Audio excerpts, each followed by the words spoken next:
don't know me yet, I am Marden. I am a breastfeeding counselor. I'm here to educate every mommies, no, who are planning to breastfeed or yung mga nagbe-breastfeed na. So we can turn around their misconceptions and everything about breastfeeding. Okay. So today, galing ako sa... Saan ba tayo galing? Laguna. Ayun. Galing kami sa Laguna, Cavite, around south. Kung visit tayo sa mga mommies na may concerns about their breastfeeding journey. Today I had cases about oral confusion.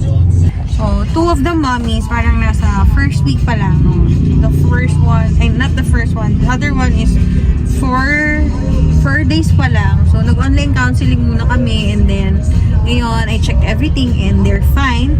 The baby is breastfeeding.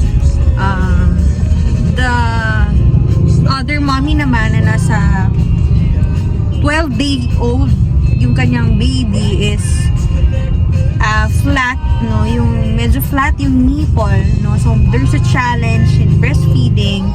Pero, it doesn't mean hindi siya makakapag-breastfeed. Okay? Any features ng breast, it doesn't have to be an issue with breastfeeding. Okay? So, anong gagawin dun sa flat nipple? Kailangan lang i-protrude bago padede. Okay? Make sure tama ang pwesto. Okay? So, mga ganon. And, other techniques na pwedeng gawin ni mommy. So, all in all, okay naman ang ating mga mommies today. You know? They are happy. They are, very, very positive. And dito kami ngayon sa medyo malaki. Ayun pa pala, no?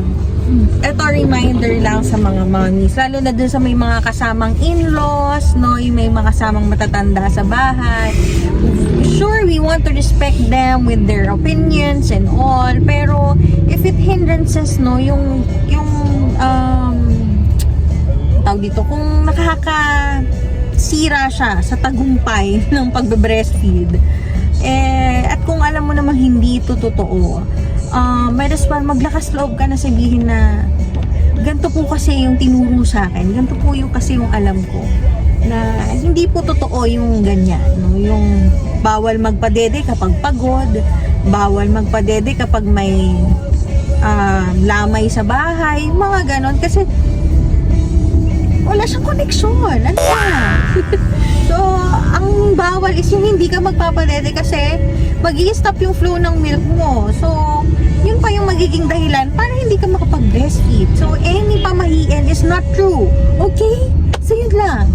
Bye-bye! See you in my next vlog. We're going home! Anong oras na? 4:29. So, makaka-uwi kami nito. Oh my gosh, na 7. 7 na kami makaka-uwi. But it's fine. Because, marami naman tayo natulungan ng mommies for today. Yun lang. Bye-bye! Bye-bye na!